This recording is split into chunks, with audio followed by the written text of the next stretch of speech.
And I want to say I was very impressed with what I've learned from you, and I'm sure you will explain what your journey was, but very, very impressed. And yeah, I'm very honored to have you here on this panel. I'm very excited as well. Thank you so much. So it looks like we're live. So I'm going to start this conversation by welcoming everyone. So welcome, my name is Alice. I'm a digital communications expert on the ACW team and an Afro-diasporic person, as I like to describe myself, from South America, and on behalf of the entire ACW family, because we're a large family, but we are a family. I want to welcome every one of you today with us as we celebrate World Youth Skills Day. When we were thinking about this conversation, it was at first a three-way kind of youth talk, to discuss innovation. And we were like, okay, we're going to have Rokaya from Morocco, who's part of the team, and then Victory from Nigeria as a Western African perspective, and myself as a diasporic person. And then I figured, if we're going back to what makes us Africans, it's the community base of everything we do. And there wouldn't be any youth without the people that raised us. So it was only logical to have Victory's mother, Dr. Yinka-Banjo, with us. First, because her resume is impressive, her insights, I'm sure, are very inspirational, but also because we cannot celebrate Victory's achievements without celebrating what her mom did. And it was only a matter of remaining centered and remaining true to what we are and who we are as Africans. So we have a very special panel today, and Victory with us is our genius from Nigeria. She presented her brilliant app project last year, if you remember, at the World Youth Skills Day Science Fair that we organized on this very page and this very channel. She benefited from ACW workshops through Codarina in Nigeria, and this is our lead implementation partner. I want to say hi to all the team, especially Jerry Toba, who's our ambassador from Codarina. And eventually she became one of their trainers for the younger kids. And what makes her journey very special to us is how hard she worked her way to the best education possible in the world, since she received 19 scholarships from the world's top institutions. Welcome, Victory. Hello. And as I like to say, the apple never falls far from the tree. Please welcome Victory's mother, Dr. Chika Yinka-Banjo, a university lecturer at University of Lagos. She holds a master's degree in computer science. Her research is linked to aspects related to artificial intelligence, machine learning, swarm intelligence, robotics, mathematical modeling, you name it.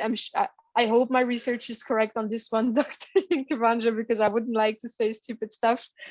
And it will be my pleasure to co-host this talk with Rokaya Janali, our Atlas Corp fellow from Morocco. And she's a young millennial herself.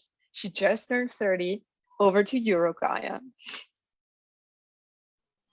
Thank you so much, Alice. It's such a pleasure to be here. I'm honored to be sharing this platform with such brilliant people such as Victory and Dr. Yinka-Banjo. So thank you so much for the opportunity. And without further ado, I'd like to start directly with Victory and ask you if you could tell us more about your journey. I know that Alice has teased us a little bit about your journey within within ACW, within the program. And also, I want to know more about that journey and how did you first start there?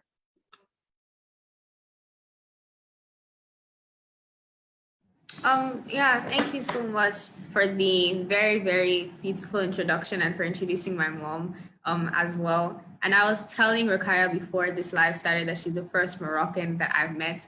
And so far I'm impressed. So I'm pretty sure people from Morocco are amazing. So thank you. And I'd say Africa Code Week has been so pivotal. It was actually, just like Alice said, around this time last year that I started participating in it.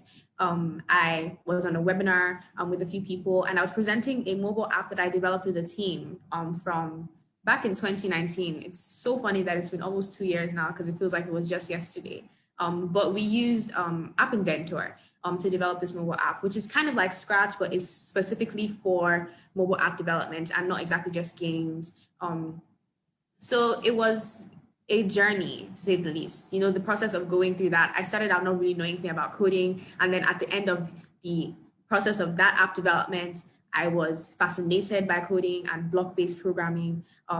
And since then, I've kind of found myself diving more into scripted languages like Python and not just sticking to what I knew in the past. And the mobile app that we developed is a project I'm actually going into university in mind with to pursue and to develop as something that can be deployed nationally in Nigeria and maybe internationally to countries that have similar transportation systems as Nigeria. But with Africa Code Week, it wasn't just being able to present my app. It was also being able to make a fun video with my sister about why people should use Scratch. And that was on the social media pages. And that was very, very fun. And then also getting involved with Code Arena, which is linked to Africa Code Week, and being able to train people in Code Arena, being able to teach a class on innovation in Code Arena, and like just being involved in all those different things have really opened my eyes to see that I'm really passionate about skilling up. I'm passionate about seeing other people get skilled up. I'm passionate about seeing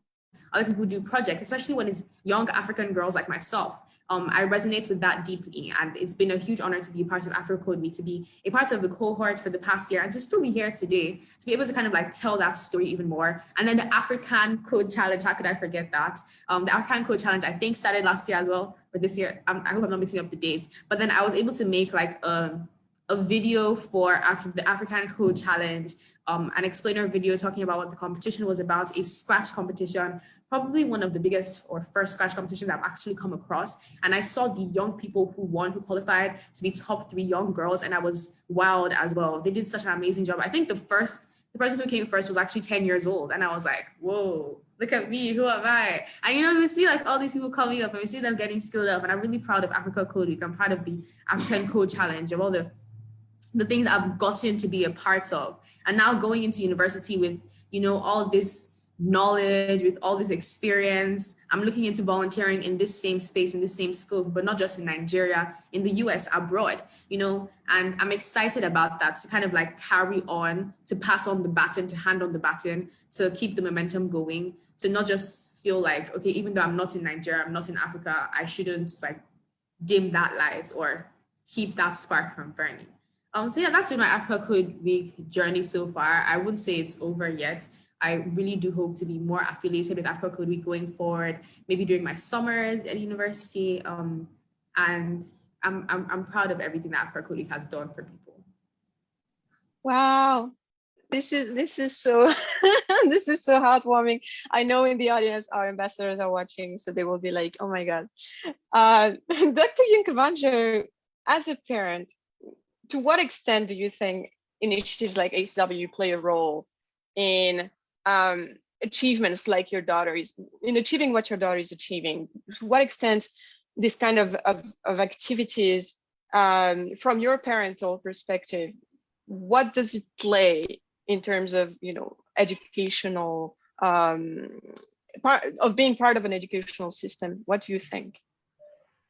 Yeah, so thank you so much. Yes, as a parent and as a lecturer in the field of tech, because when you talk about coding, and I'm actually in computer science, you're talking about coding, is kind of the foundation for what is happening right now in the whole world. If you want to be into the fourth revolution, you want to go into the technology of the now, you just have to have the foundation of coding. But the thing about this generation is, you know, during our own time, we were doing all these things without having the practical aspects of the whole thing. But recently, like in Africa, for instance, we have started grooming people from primary school level. And that's one good thing that happened to me when I collaborated with Code Arena.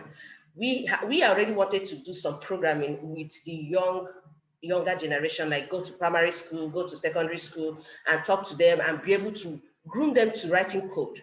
But you know, without partners, like without having someone to back you up with all of this, you might not be able to sustain it. So when I met Code Arena, and we partner because I have a lab, a robotic lab in University of Lagos, and the aim is to groom children, groom adults, and we even groom lecturers at the same time, if it is possible. So to change the mindset, to be able to go with what is going on in the world. Now, so with that, when I collaborated with them, we started something that had to do with going to the grassroots. And with the help of what they started, because I already know they have a platform, they have African Code Week. I know Mr. Ajayi told me about how they groom the teachers to teach Scratch. They can have a week of training them, and they will do train the trainers kind of program. And that actually helped me to see things in a different perspective, because what we are doing is, just gather smaller people, but with that, my platform became something that will affect a lot of girls and boys at the same time. I always like to include the boys because they are humans too. And if we train all the girls and leave the boys alone, we are in trouble as well. So it's always good to have the two, but at the same time, it's good to train the girls, because they are the ones that shy away from technology. Now, I remember when Victory wanted to do this technovation thing, I sent that link to her. Then she didn't have, like she mentioned, she didn't have this mind of how can I do it? She didn't have what to solve. But you see one thing, she formed a team and she was able to achieve, and they even won in Africa. So the thing is that you can't even read what a child can achieve is a lot. Just you need a guide. I always say that guide that will always resonate with the younger generation is what we need in this era. So coding, like we said, one thing I know about training the kids from younger generation, from primary, secondary level, is you're giving them the foundation that will never leave them. Because in our time, we never had that. So we started learning it when we were in the university, and that is too late. But when you start from grassroots and you give them the foundation of things like they're playing and they're coding, they're using something like Scratch, and they're doing some building blocks and knowing if else what, then knowing how to use some conditional statements in programming, that gives them a very good foundation as when they grow, they're able to achieve a lot. Nobody will teach them write it in this way. They are going to be able to be creative, and innovation is the mother of invention. As they are creative, they are going to be able to think. And I have a 7-year-old who has started doing Scratch, and at the same time, every day he's telling me he's going to be a robotic engineer. Tell me, if I didn't show him, how will he know? I always say, if you don't show them the path, how are they going to know it? That's just what we that are a little bit advanced should be guiding the younger generations if we actually are exposed to these platforms. Thank you very much. I hope I've not spoken too much because I talk a lot. Not at all. That was amazing. Thank you so much. You have prompted the question that I was just going to ask you about. Okay, so you talked about like girls and boys and how it's important to include both in the conversation. And you also talked about how important it is to show them the way and to show the younger generation that they need, like, there are other things than being a doctor and being an astrologist and there is this tech field that they can pursue when they grow up. That was amazing. Thank you so much. So I'm going to speak from experience here to go back to the point of showing girls and boys, and getting them prompt to coding and technology and innovation. Like, having worked in, like, I've been privileged to have computer classes in secondary school. But I know for a fact, as I've grown older and as I worked in rural areas of Morocco, I know that there are girls who are 17, 18, 19, sometimes 20, who have never touched a computer in their lives, who have, like, they have, when they want to pursue higher education, it's like, oh, you can be a French teacher, you can be a math teacher, but nobody tells them that they can do something in innovation, in technology, and all those wonderful fields that can actually change the world. Everything can, but you know, you know what I'm trying to say. So the question I'm going to ask is maybe for both of you, but if you have experienced gender barriers when it comes to accessing the technology world, and if so, how did you overcome those barriers?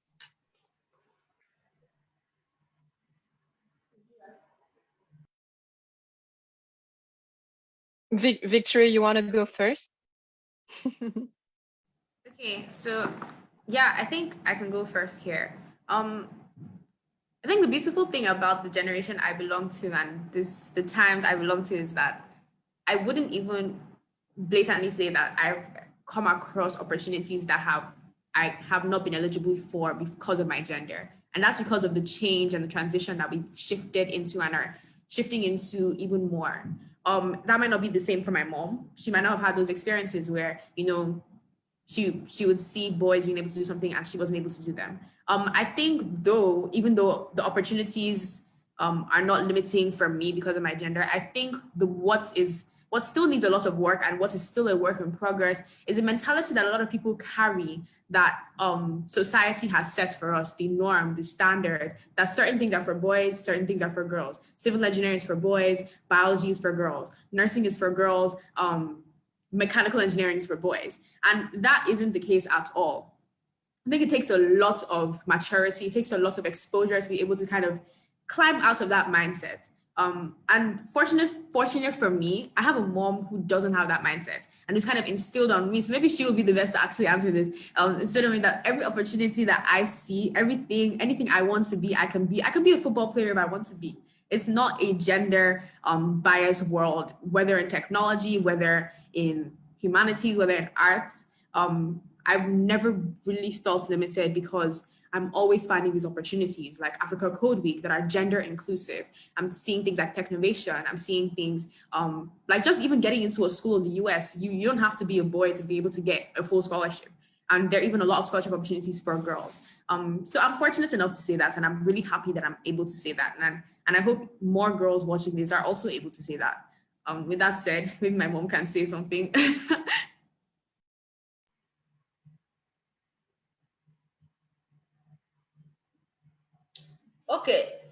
Okay, so I'm in a field called computer science, and I now get my PhD under artificial intelligence and robotics. However, it's the software aspect. Then when I got back from my PhD, I started a lab. So we have a robotic lab in the University of Lagos. And I know that people were saying, why is this the one? Why is she the one doing the robotic lab? Why is he not the man that is the owner of the robotic lab? But the world is wide enough for us to go into what we want to do.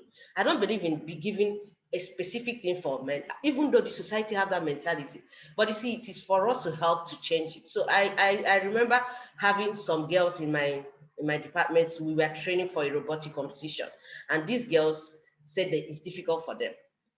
But what happened? I gave them my office, this office. We came together, we brought the guys that have already gotten the experience to teach them. So they were able to learn and they formed a team and they were called Code Angels. 5 of them developed a driverless car and it was working. And why did they achieve that? Just because of letting them know that it is possible. The only thing that we have, I think, is the mindset. It's what you hear from others. You carry it. And that is one thing I try to break in whatever I do, especially with my students, with those coming up. Like the competition we just had last month, that was June, we had only 11 girls. Last year, we had all boys and a girl. So this year, we said, okay, let's try with girls and see how this will move. And you see these girls putting the code, building this thing, and sending it to work. I try to breach that barrier that it is only meant for boys. However, I realize that the guys can be smarter when they're learning it. When the girls join, girls are home builders. Girls can change things. When they concentrate, they do a lot. And that is one thing I keep building in them. And that's one thing I will never stop building.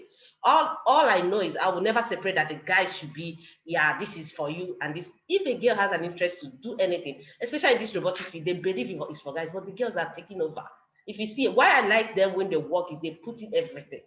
They concentrate, nothing, there's no distraction. So the thing here is that help them to know, because the thing is telling them they have already have a mindset. When they entered computer science department in year 1, when we are counseling them, we say, what are your thoughts? What do you think you will get from this department? They will think it is Microsoft Excel and Word. That's not it. You're here to code, and the coding is not even difficult. The thing is that you just add zeros and one is something. You just need to give them the mindset. That's what they need. Let them learn and relearn. Because where they're coming from, they've already gotten the notion that, this one is for boys, so don't go there. This one is for girls. You go there. Just linguistics, yeah, very something, go there. No. So the thing is, things are changing. And when even here, I hear the things, why is she the one this? I don't even care. you can start yours. All we know is that create room for others to express themselves. What do you have inside that you want to express? Express that and let it affect these younger generations and affect our generation, not only the younger ones that need to be addressed. So every level of our generation needs this innovation. It's not only them, but I think they need it more because they're going to be the leaders of tomorrow. So I believe that this gender equality, gender not equality, I always don't put concentrate on that, so that I just like to educate the girls, educate the guys, and that makes it easier for me because I work with a lot of girls now. Thank you so much. Thank you. That's genuinely awesome. Like, we've now established how critical it is for the African youth to be digitally fluent, like through these courses and through these classes. However, it's still, we know that within Africa, we still have issues in terms of how expensive the data can be. Like, it can be up to $35 for 1 gigabyte in Equatorial Guinea, for example, and how sometimes it's hard to get hardware, to have access to hardware and connectivity. So these are major issues that we're still facing in Africa. From like both of your standpoints, how do you think we can make sure that the innovation keeps happening, and how can we change things? Yeah, I think I will go first this time. Collaborations. That's especially from the where I'm standing, is collaboration that can help us. I am in a public university, and most times when you want to go and ask for things, you don't get, especially when it has to do with cash, has to do with finances. So if you ask me, I would say that space we need to collaborate with companies, and that's why I'm so happy that I got in contact with Coderina, and I have been seeking for funds. Like, because yes, we have students that can study, they know how to program, but we need some hardware like the robots. Just that same last month, Coderina donated 2 robots, FTC robots, to our lab because they are collaborating with us and they really want us to excel in this line. So one thing I notice is when you're teaching these young the children, especially those in primary and secondary school, and you're telling them if else, go to these statements using all these command lines, it doesn't make sense. It's kind of an abstract in their brain. But when you use something that is physical and put those statements in, and they see it move, see it make noise, see it shout, it gets them excited and they want to know more, because they think in pictures, and they like images, they like to see that movement. So even us that are adults, it's abstract. That's why people run away from these things. But when you make it kind of tangible, you have solved the problem. I'm telling you, with that, you get a lot of innovation. You get, in fact, my son was thinking, I want to build a robot that will be able to measure this. He has started thinking because he has seen it move. I don't know whether you understand. So now we need collaborators to help us acquire some of these hardwares that we can't afford ourselves. So if I keep writing research grants. So we go one research grant for Facebook where we are trying to talk about AI in the medical sector, but that fund alone is helping us to move things, even though it's small, but that is what I'm talking about. Then I keep writing research for research grants, I keep approaching some companies, but I've not done that lately because of COVID-19 and the restrictions. But with that, for that lab that I told you I have, a company gave us money to even put the chairs in place. So this is one of the things I'm trying to explain, that if we have collaborators, that is what will help us to push this thing forward, and it will make things better for us in Africa.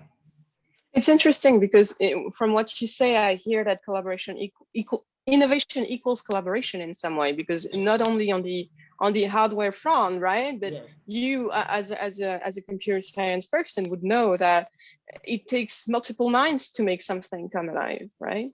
So Victory, would you agree that despite the lack of equipment, if we work on the collaborative mindset, we are planting seeds of, going towards something better and bigger for Africa? Sorry, you cut out at the beginning, so I missed the first part of your question. After you said, Victory, would you agree? I didn't hear what you said there. Yeah, would you agree that if we develop the mindset of collaboration, it would take Africa to something bigger and better, because we would teach people to think collaboratively. And it is somehow part of the 21st century skills that we're doing here. Yeah, for sure. Like without a doubt, that's like something I didn't have to think about. I think no man is an island, and working as many people say, two heads are better than one. It takes at least three people to make something work, or at least two people. And I've witnessed it. There are lots of times I'm stuck on maybe a problem set or an assignment, and then when I work with somebody else to kind of just solve that, that's just like homework. We actually move forward, we make progress. Or if I'm planning an event, if I'm planning a social for people in my age group, for my friends, I have these ideas. I have ideas of games we can have, but then there's a limit to my creativity.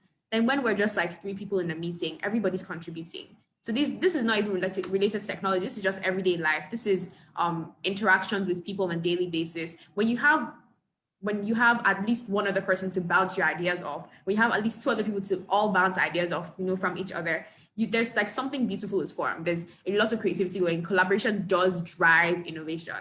It takes different parts of a machine for an entire thing to function. It takes different parts to come together for a machine to function. So collaboration is super important. Working together with people, the right people, being able to reach out to mentors, mentees. I would say mentorship is another important part of innovation. So having somebody that you can always go to for advice, mentor-mentee relationships is another form of collaboration. So not just among the same age groups or same specialization fields, but people from different aspects of the industry, different people from different areas of specialization, people with different talents. When you come together, when you're able to like make each other's strengths or complement each other's weaknesses, where you're weak, you have another person who is strong, definitely innovation is driven. Definitely ideas as solutions to problems are birthed. Definitely. Thank you so much, Victor. This is something very, very insightful on the community aspect of things. And my personal analysis is that the Western cultures are lacking this feeling of communities that have, evolved from the past to become more of an individualistic perspective. But now it is more the challenges that we're facing require us to think collectively and to think together. This is something, I guess, non-Western countries and cultures like, African cultures, I guess, are teaching the world in the way that we view our interactions. In the mentorship that you mentioned is super important. It's a super important aspect, I think, from our cultural perspectives. I have a very special question for your mother, Dr. Yinka-Banjo. My research have shown that you won the prestigious L'Oreal UNESCO Award for Women in Science in Sub-Saharan Africa in 2013.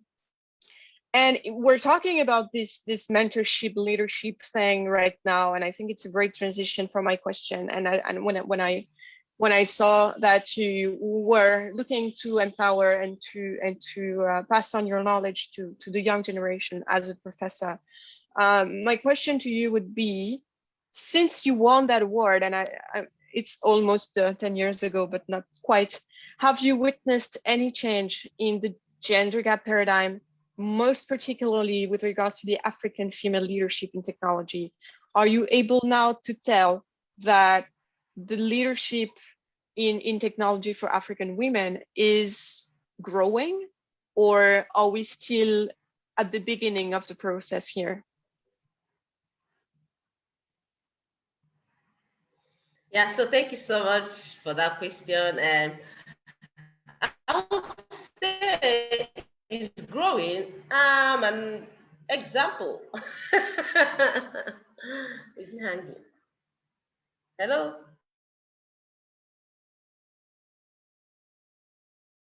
I think I can't hear you anymore. Can you hear Rokaya? No, I can't hear her. Oops. I would say it's growing. Okay, now you're back, doctor.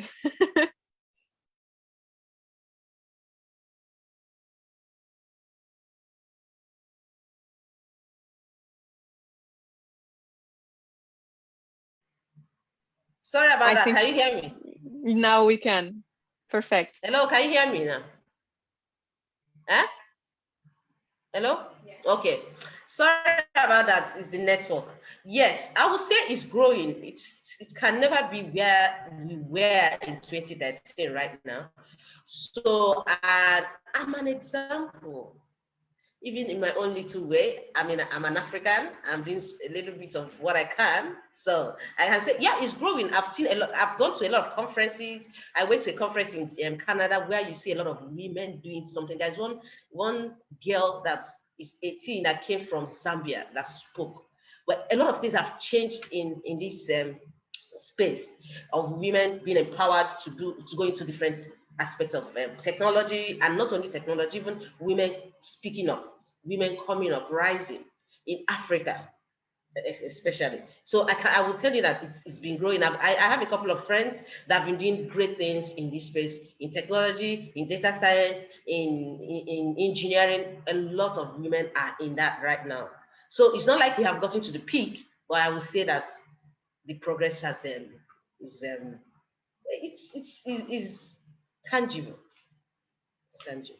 And you're definitely doing your fair share of the work, raising Yes. two daughters in the same spirit of leadership. And I think it's important to have role models in this area, especially since you said, like you mentioned, women are shy when it comes to technology. This is why Africa Code Week has the Women Empowerment Program running now. This year, they're going to run the second round of webinars aimed and centered at, developing women and female leadership in Africa, and it's bearing great fruits. This is just phenomenal, and I think we're witnessing a change in paradigm that is. And we're very lucky to witness this change in paradigm, I think. Exactly. And for our generation, yours and the ones before, who must be very proud. Exactly. Thanks so much. Thank you for responding, Rokaya. Yeah, so talking about inspiration and certain examples for the generations to come, I would like to say, Victory, your journey is certainly an inspiration. And also the way that you share and pass your knowledge through mentoring, it's inspiring because it shows how committed you are to having positive influence on your generation and also the generations to come. So my question is, what's your ambition for those who will come after you?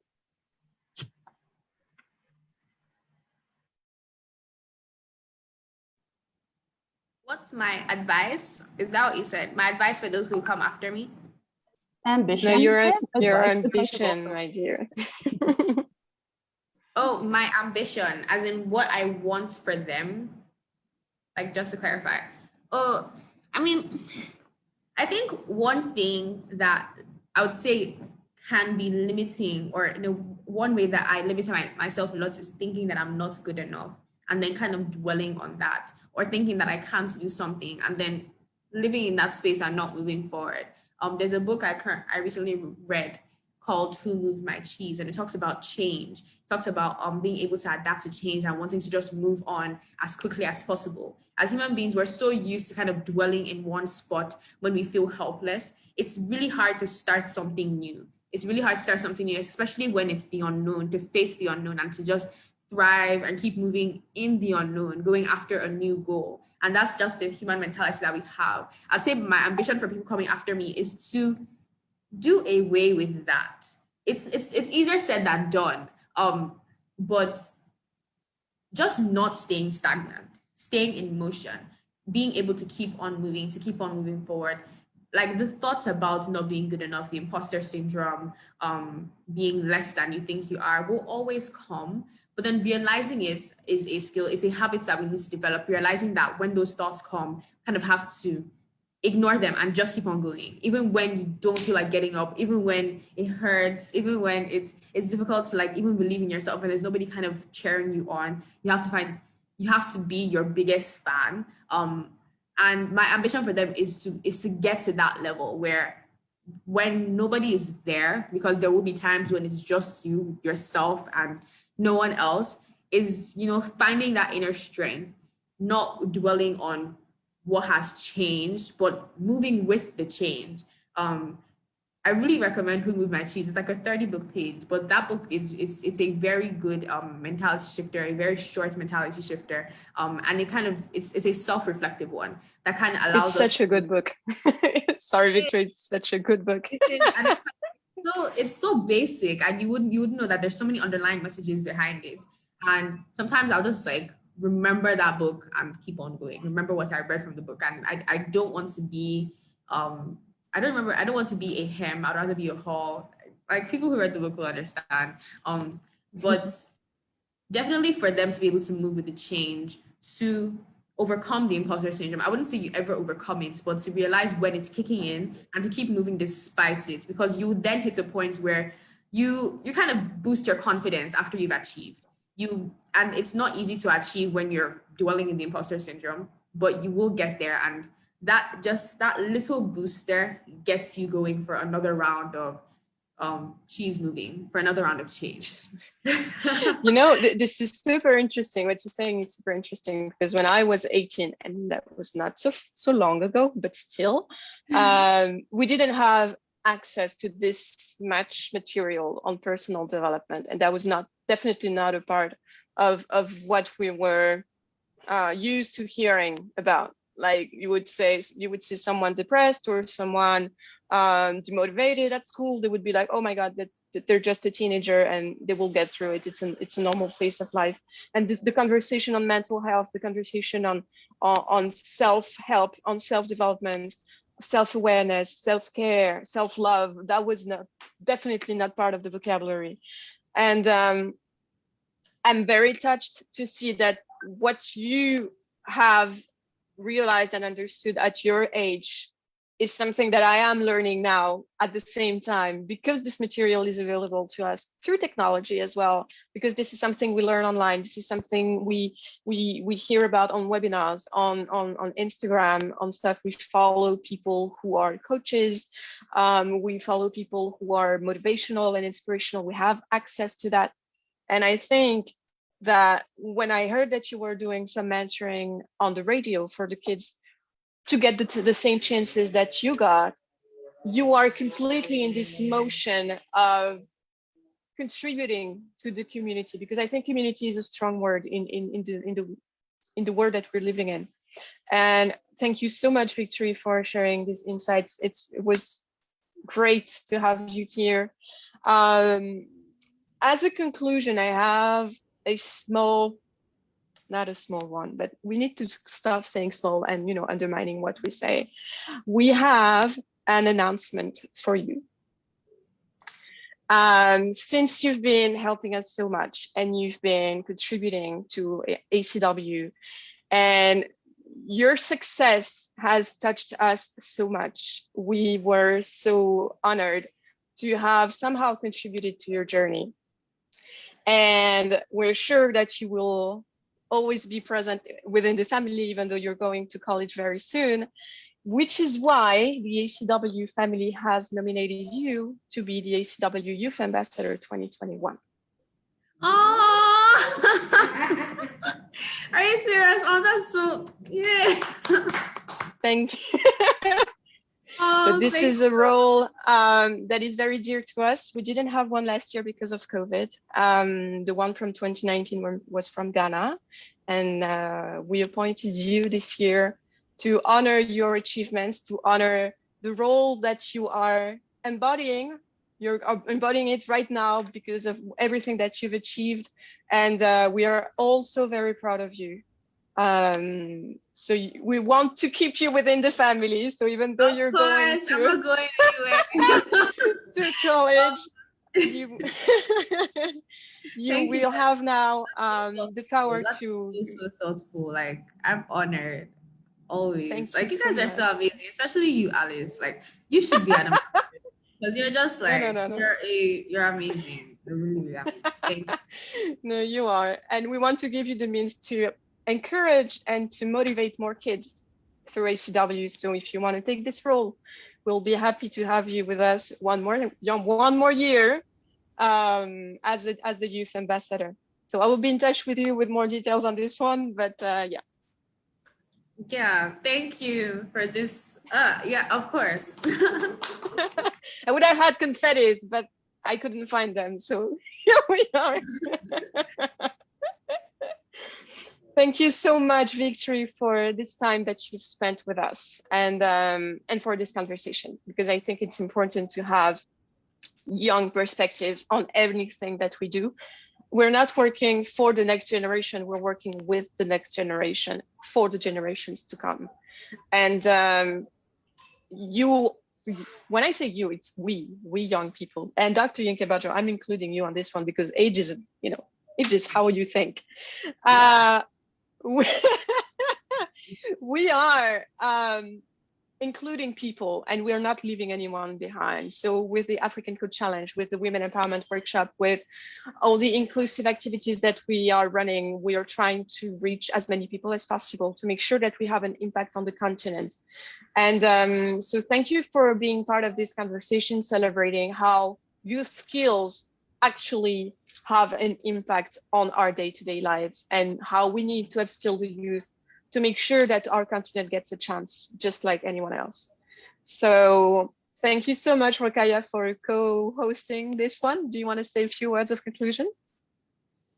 It was a blast. It didn't feel like, it was honestly such an honor for me to be here and listen to such insightful and thought-provoking statements from two amazing ladies and a third amazing lady, which is Alice. So thank you so much. It was an honor to be here. Everyone, thank you so much, everyone. Have a very nice rest of the day. And to the audience, thank you for being with us. And we'll see you very soon on the next webinar on the ICW channels. All right, bye. Bye. Bye.